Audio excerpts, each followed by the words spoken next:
Nick Stumphauzer, Part 2. What have you been up to? What do you want to talk about? I'm at a point now where nothing seems crazy to me. I'm open to anything, maybe except flat Earth. So I really want to hear what pushed you over the edge of creationism. What happened last Friday is I listened to a sermon by a Catholic priest who is also a young Earth creationist. The topic of his sermon was about Mary, but he just mentioned in an offhand way that one way we can know that evolution is not the case is that there's only one immaculate conception, and it's Mary. And so if Adam were conceived in the womb of a non-human creature, then he would have had to have been immaculately conceived without sin, because he was without sin until he fell from grace. And the church teaches that Mary is unique in her immaculate conception. She is the immaculate conception. And so that was enough to tip me over the edge. So what do you mean specifically by young Earth special creationism? I mean, I do believe in the scattering of the languages and Tower of Babel, and I do believe that there's a catastrophic worldwide flood that Noah survived by the grace of God with his ark. I do believe these things, like all this sort of Sunday school storybook versions of all the stories. I do tend to believe them and take them literally in that way. My church encourages me to exercise prudence and moderation and to look at the science and to be reasonable. But my basic default position is to sort of go with that Sunday school version. So I don't have a timeline in terms of matching my young Earth model to all the science and the bones and the fossils and geology and anthropology and the history of civilizations and all this sort of thing. I haven't done that, and I'm not interested in doing that. I'll let other people do that. People that are interested in that really hairy, complicated analysis of mountains and mountains of data in the natural world. I'm not interested in that. It doesn't interest me at all. I always think about the problem of induction and how hard it is to figure out the pattern. There are many ways to match models to data. And as you can see just by surveying sort of the landscape of young Earth creationism and old Earth creationism and intelligent design and theistic evolution and atheistic evolution, and they're all doing the same project. They're all matching the data to fit their model. And I hope they enjoy that, but that's not the kind of stuff that I enjoy. Interesting. So what distinguishes your method of achieving truth to what you've distinguished as theirs? Well, first of all, I've come to monotheism through solipsism. So I have a deductive approach that brings me from solipsism to monotheism. And if I'm wrong, then I'm not wrong. Because if I'm wrong when I say that I'm not God, then I'm God, and God is not wrong. So that means that God is God. So we're back to monotheism. And then from there, it's about, the history of Jesus Christ. Who is he? What claims did he make? What did the Jews prophesy about the Messiah? Is he the Messiah? Yes or no? Was he a Muslim? Yes or no? And then once we're into Christianity, then I examine the authority of the canon of Scripture, the authority of the Catholic Church, the sacraments, and everything else. And then I end up being a Roman Catholic. So I have divine revelation. I have an infallible church and an infallible God that gives us the infallible church. And I have dogmas. So you have natural sciences, you have philosophy above that, and above that you have theology, and above theology you have God himself. So my deductive approach, now that I'm in the privileged position of being a Roman Catholic, I can point to the dogmas as absolutely certain, more certain than anything else, more certain than my senses, more certain than my reasoning, more certain than anything else. And I can adapt everything, I can interpret everything, all the data, in terms of those dogmas. So the dogmas take precedence for me. I think that there is such a piece that you must experience to have that framework, that cognitive framework that you can hang your hat on. And I definitely envy that, and I envy you. And I do hope to be able to reach that point where navigating this world is not traumatic for me. Yeah. I was just listening to a couple of lectures on my way to work, on my way from work, and at lunch. And I could just feel my spirit soaring. I could feel my soul being uplifted. And it's the same thing when I do spiritual reading. I don't want necessarily to feel consolation all the time, but I do get a lot of consolation from spiritual reading and occasionally from a good Catholic lecture or talk or sermon. I was recently having a conversation with a Lutheran pastor, a friend of mine, and I always thought that the difference between Lutheranism and Catholicism had its roots just in transubstantiation, and that was it. And he said, no, that is a snowflake on the glacier that is barely scratching the surface of our differences. And he made the argument that it was actually the instantiation of Catholicism and the church as the religion of the state of Rome that was sort of the divergence from what Christ had intended. And so he said, as a confessionalist Lutheran, the actual church, the most true version of the church, is sola fide, sola scriptura, by the gospel alone. And he said a few other things, but do you have any thoughts on that or anything that might be able to clear up the distinction for me? Yeah, I mean, you can look at Luther, look at his life before his revolt, look at what he did after his revolt, and, ask yourself if this is a good and holy man, if this is a man that you want to follow. And look at the contradictions in his own teachings and look at his hatred towards those who are following his advice most closely, Zwingli and Calvin and anyone that picked up his ball and ran with it. Just look at how he mocked and ridiculed and despised them. Look at the man, look at how he behaves and what he taught, and come to your own decision. And look at the history of the church and where he falls in that timeline. Now, there is something you mentioned about the worldliness of the church in Rome, in the city of Rome and elsewhere. There is something to be said for that critique. There is a lot of worldliness in the church. Even today, there's worldliness in the church. That's the human component. So when you see people buying the offices in the papacy and in the bishoprics and buying the power, buying the privilege, and then having a life of luxury and wealth and corruption and sex and sin, I think it's fair to say that that church is corrupt and that church is worldly. Now, there's a very, very, very important distinction that needs to be made between the use of the word church as pertaining to the members and then the use of the word church, which is that mystical body of Christ, which is the mystical and spotless bride of Jesus Christ. The church is, by her own definition, a perfect society, meaning that all of the means of salvation are there. And the church, of course, is one holy, Catholic and apostolic, and that holiness is real. It's not just a fancy label. It really is holy because Jesus Christ is holy and Christ and his church are one. This is a deep mystery, as St. Paul said.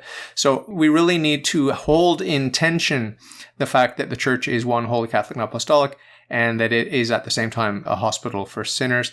But the way I like to resolve that tension, or at least give a way to distinguish the baby from the bathwater, is to point to the other two components of the church. We don't only have this messy, ugly component in the church militant. We also have the church suffering in purgatory, which is being purified.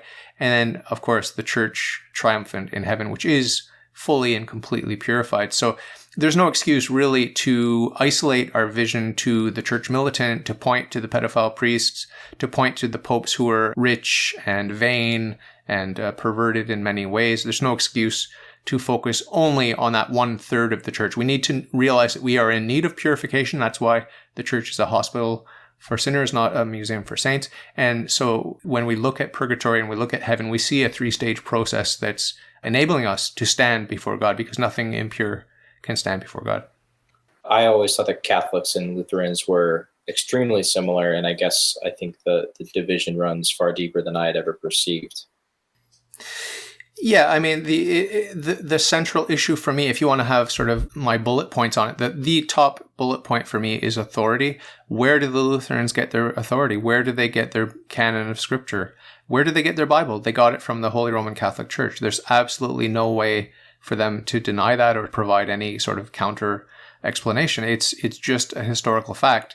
To remain Protestant, it is not a problem of the intellect.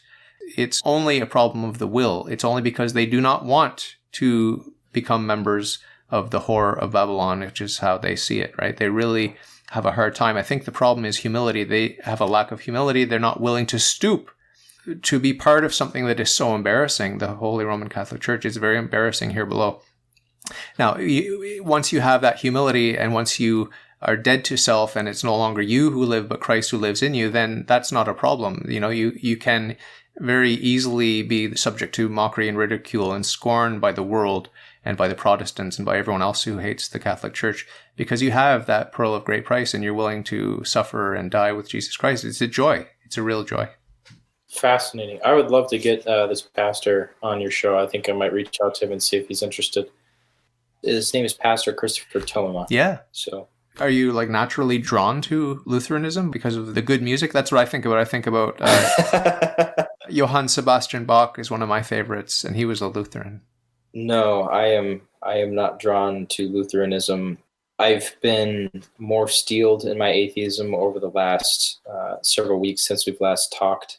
I've been exploring more, jumping back into the literature and whatnot.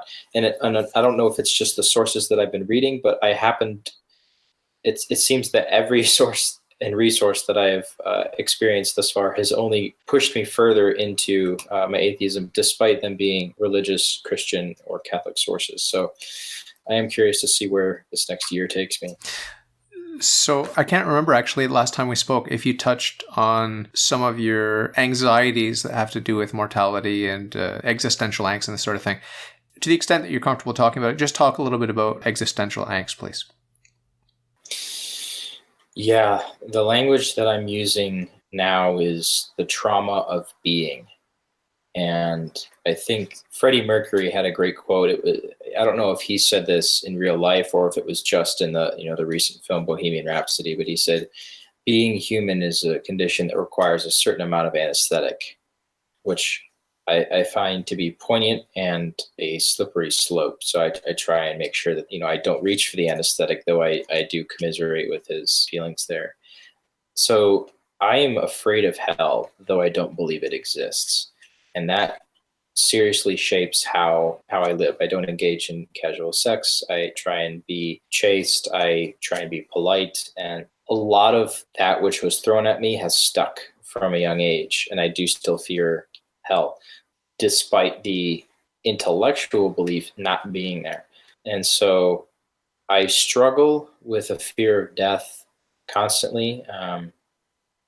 Over email, we've talked about this as well. My experience with high amounts of THC has sort of ripped a hole in my perception of reality, and I'm still working on suturing that back up a little bit day by day. So there's a lot of growth and transformation there, and sort of how I see existence and reality and the void looking back at me. And I think to anyone who hasn't experienced psychedelics or marijuana, that those words probably mean nothing, but to those who have, they probably understand a little bit of the trauma that can come from staring into the void with the aid of these substances. So I think that I'm better than I've ever been mentally and emotionally, but I've also never been where I am at the moment.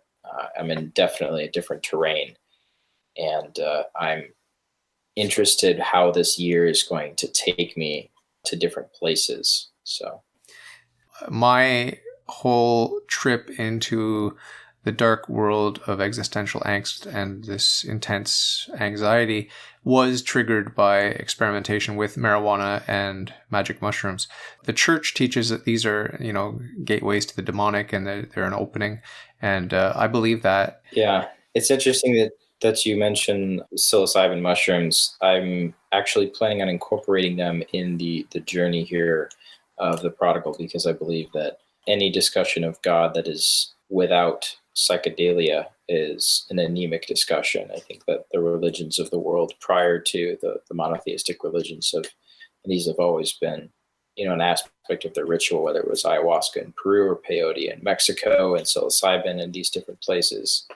However, after listening to Alex Jones on Joe Rogan and him say that you are ripping a hole into another dimension where demons come through, it definitely gave me pause. For sure. For sure. I mean, I would have to recommend that you stay away from drugs, but I would focus on the positive side of what you're going through, which is, St. Augustine said that the desire to believe is already belief, and the desire to pray is already prayer. Well, maybe that's sort of what the mission of this film has to be, which is to go through the motions, act it out, have that desire, that genuine desire. Because if I truly am trying to prove myself wrong, that takes the form of having faith, having belief. I am trying to do it in a non-religious way so that, I don't pick a religion and then go for it. I'm trying to do it in more of just focus on the entity of God and move toward that.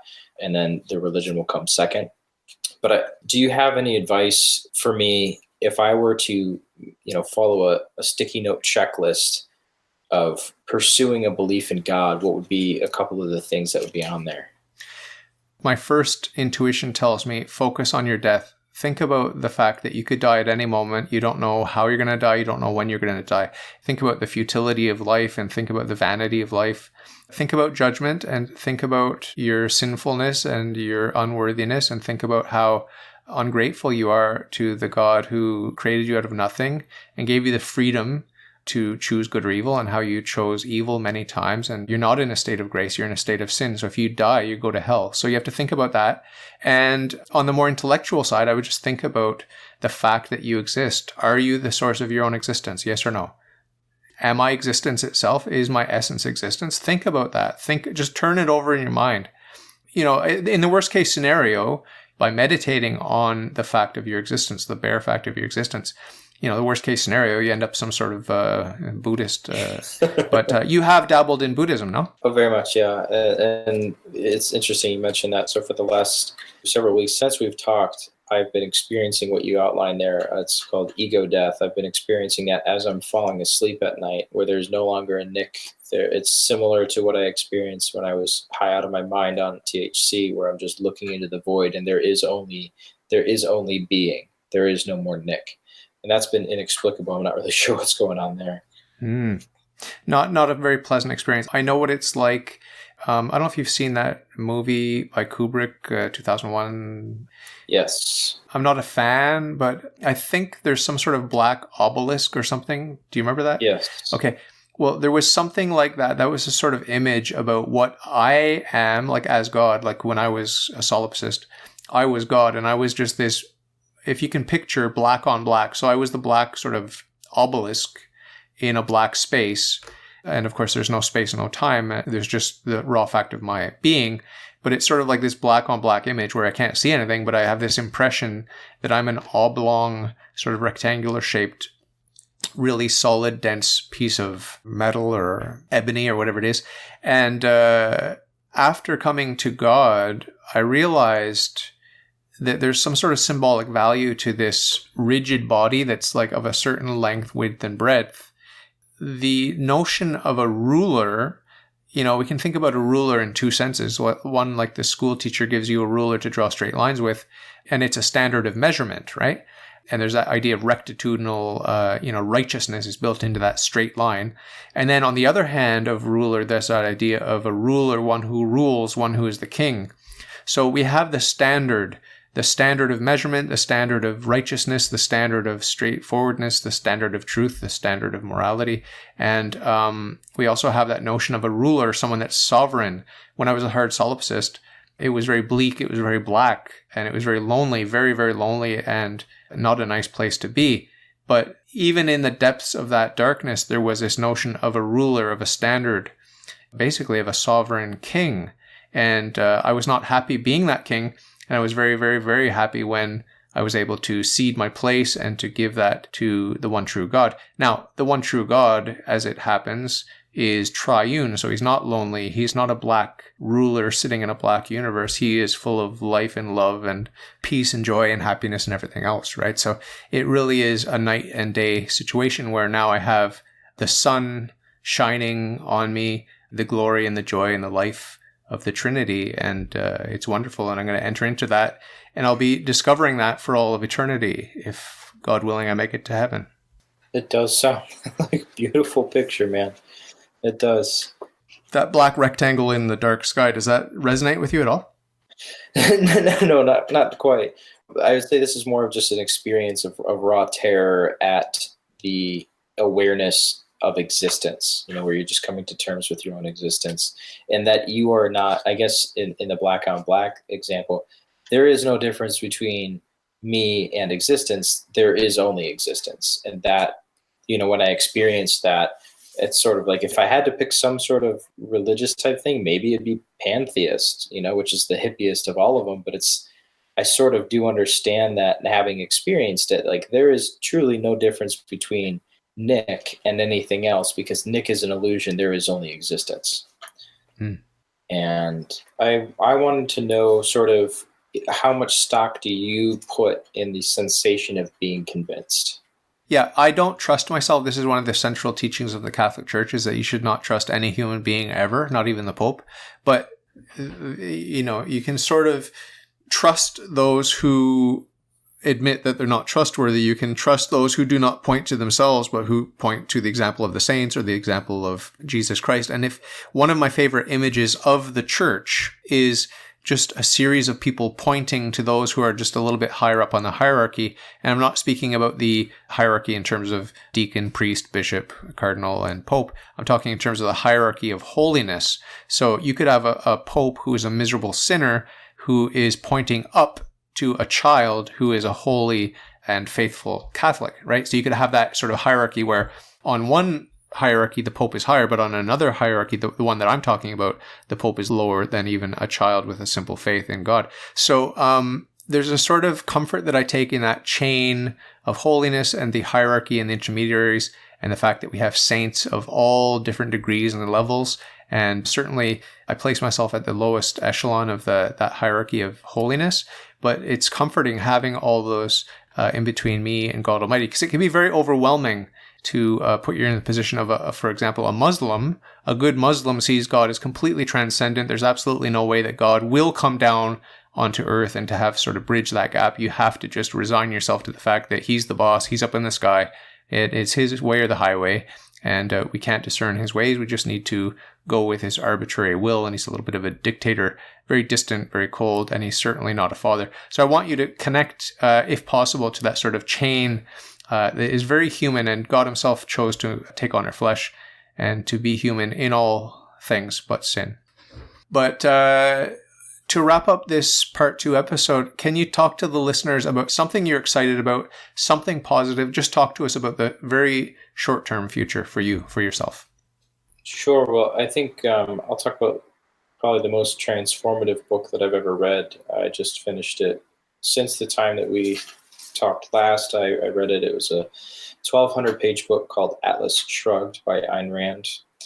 And I think that the objectivist philosophy is the closest thing to religion that I could possibly adhere to. And then this has had a very positive impact on my life, and I can see it having a compounding interest over the years.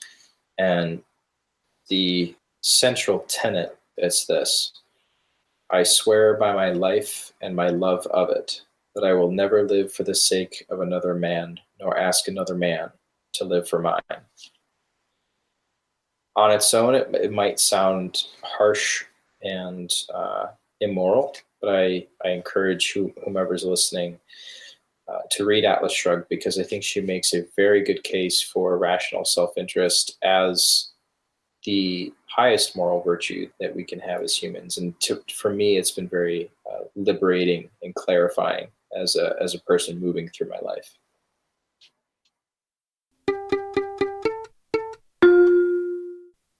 If you like your worldview, if you think it's swell, if you got some questions, ask me and I'll tell. All you got to do is ask. All you got to do is